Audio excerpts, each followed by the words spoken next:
রাসূল জিজ্ঞেস করলেন তোমরা কি দেখেছো? সাহাবায়ে কেরাম বললেন ইয়া রাসূলুল্লাহ আপনি যখন প্রথম আঘাত করেছেন আমরা কিসরা এবং কায়সারের সম্রাট আমরা দেখেছি, সাম্রাজ্য দেখেছি। হযরত সালমান ফারসি রাদিয়াল্লাহু তাআলা বললেন ইয়া রাসূলুল্লাহ আপনার প্রথম আঘাত যখন দেখেছি তখন আমি দেখেছি পারস্যের বিশাল বিশাল অট্টালিকাগুলো ভেঙে কাচের মতো টুকরা টুকরা হয়ে পড়ে যাচ্ছে। সুবহানাল্লাহ বলেন, আর জোরে বলেন সুবহানাল্লাহ। আপনার দ্বিতীয় আঘাতে যে আলোকছটা বেরিয়েছে তখন আমি রোমের বিশাল বিশাল অট্টালিকাগুলো কাচের মতো ভাঙতে দেখেছি। এরপরে মাদায়েন তৃতীয় আঘাত যখন হয়েছে আলোকছটা বেরিয়েছে এর ভিতর দিয়ে আমি মাদায়েন শহরের বিশাল বিশাল এই অট্টালিকাগুলো কাচের মতো টুকরা টুকরা হয়ে পড়তে দেখেছি। বলুন সুবহানাল্লাহ। আমার ভাইরা আল্লাহ নবী বললেন ও সাহাবীরা আমার তোমরা যেমনটা দেখেছো আমিও এর চাইতে আরো অনেক বেশি দেখেছি। আমার ভাইরা আল্লাহ নবী বললেন ও আমার সাহাবীরা ভালো করে শুনে রাখো তোমরা প্রথম আমাকে যা দেখেছো আল্লাহ তাআলা আমাকেও তাই দেখিয়েছেন। আর জিবরাইল আমিন আলাইহিস সালাম আমাকে সংবাদ দিয়েছেন হে আল্লাহ রাসূল যা দেখলেন আপনার উম্মত অচিরেই দখল করে নেবে। বলুন সুবহানাল্লাহ। তৃতীয় আয়াতে আপনি যা দেখেছেন আপনার উম্মত এটাও দখল করে নেবে। দ্বিতীয় আয়াতে যা দেখেছেন এটাও আপনার উম্মত অচিরেই দখল করে নেবে। অর্থাৎ রোম পারস্য মাদায়েন অনেক বড় সাম্রাজ্য ছিল, অনেক প্রভাবশালী শক্তিশালী দেশ ছিল, এগুলো আল্লাহ নবীর সাহাবীরা দখল করে নেবে আল্লাহ তাআলা দেখালেন। সুবহানাল্লাহ বলেন। এই সংবাদটা আমি আলোচনা এখন আসতেছি। এই যে সংবাদ ছড়িয়ে পড়ল মুহাম্মদ মক্কা জয় করেছে, মদিনা জয় করেছে, মদিনার মক্কা জয় করে ছোট্ট একটা জায়গা দখল করে এখন সে পারস্য রোম আর মাদায়েন জয় করার স্বপ্ন দেখতেছে। এটা মনে হয় সিরা খেতায় শুয়ে লক্ষ টাকার যেমন স্বপ্ন দেখে ওই সকল ব্যক্তিরা টিটকারিমূলক ভাবে মুহাম্মদ সাল্লাল্লাহু আলাইহি সাল্লামের এই কথাকে তারা তুচ্ছ তাচ্ছিল্য করে সরে ফেলে গেল। নাউজুবিল্লাহ বলেন। তারা বলল যে মুহাম্মদ মক্কা মদিনা জয় করে এখন সে পারস্য আর রোম মাদায়েন এগুলো বিশাল বিশাল সাম্রাজ্য দখল করার জন্য স্বপ্ন দেখতেছে। এটা যেন সিরা খাতায় শুয়ে লাখ টাকার স্বপ্ন দেখার মতো, ঠিক কিনা? তাই তো বলছে। প্রিয় বন্ধুগণ একটু উদাহরণ দেই। আমাদের বাংলাদেশ ছোট্ট একটা দেশ, এই দেশের প্রধান উপদেষ্টা ডক্টর মোহাম্মদ ইউনূস সাহেব যদি সাংবাদিক সম্মেলন করে আজকে ঘোষণা দেয় যে বাংলাদেশ আমরা এমন শক্তিশালী হয়ে গিয়েছি আগামী 3 মাসের মধ্যে আমেরিকা দখল করব, ফ্রান্স দখল করব, জার্মানি দখল করে নেব, সাংবাদিক সম্মেলন করে যদি এটা ঘোষণা দেয় আর এই সংবাদ যদি আমেরিকা, চীন, জাপান, ফ্রান্স, ইতালি, জার্মানি যারা প্রভাবশালী তারা যদি এটা জানে তখন আপনারা বলেন ইউনূসের এই কথা শুনে তারা হাসবে না ভয়ে কাঁদবে? হাসবে না ভয়ে কাঁদবে? নিশ্চয় হাসাহাসি করবে। কি ব্যাপার? ছোট্ট দেশ, সেনাবাহিনী নেই, অস্ত্রের শক্তি নেই, কিচ্ছু নাই, এরপরে আমাদের মতো পরাশক্তিকে দখল করে নিবে। এটা যেন একটা পাগলের প্রলেপ ছাড়া আর কিছুই নয়, ঠিক না? এমনটাই হবে না ধারণা? এমনটাই হবে। হাসবে মানুষ। শরীরে শক্তি নাই, দেশের মানুষ ঠিক মতো ভাত খেতে পারে না, আমাদের দেশ দখল করতে আসবে, এটা পাগল ছাড়া কিছু নয়।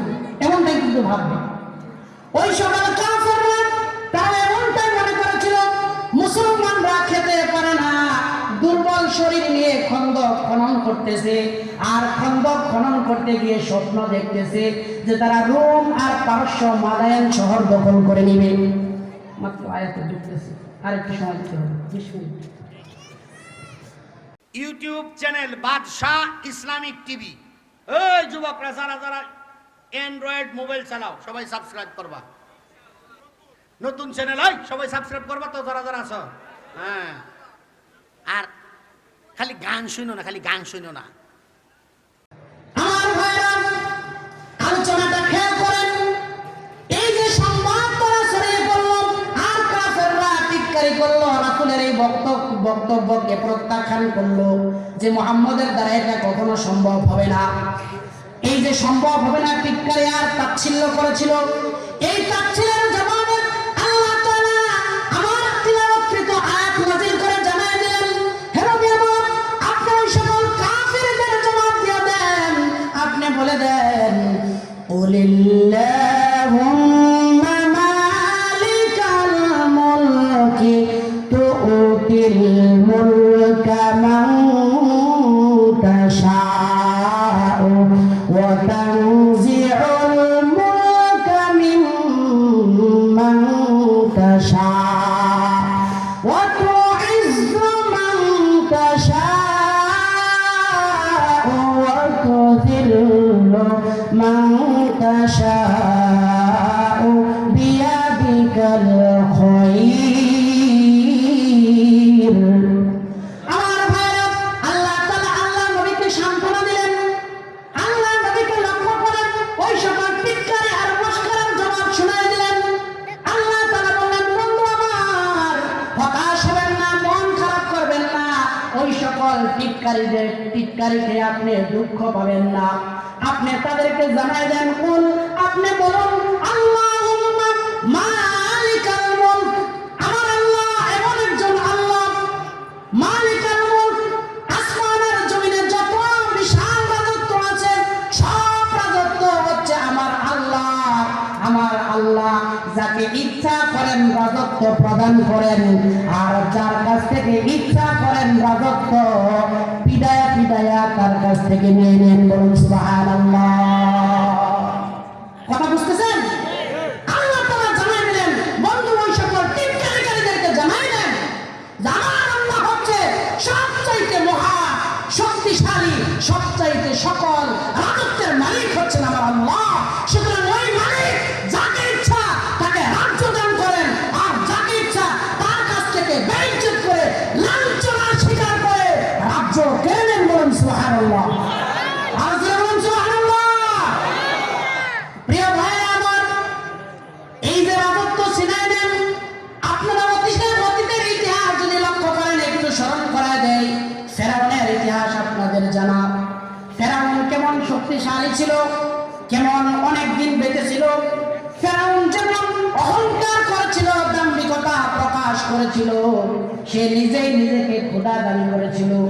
আল্লাহ তাআলা এই নমরুদকে ল্যাংড়া মশা দিয়া দুনিয়া থেকে জুতা পিটা করে তারপরে বিদায় করেছেন। বলুন ঠিক কিনা?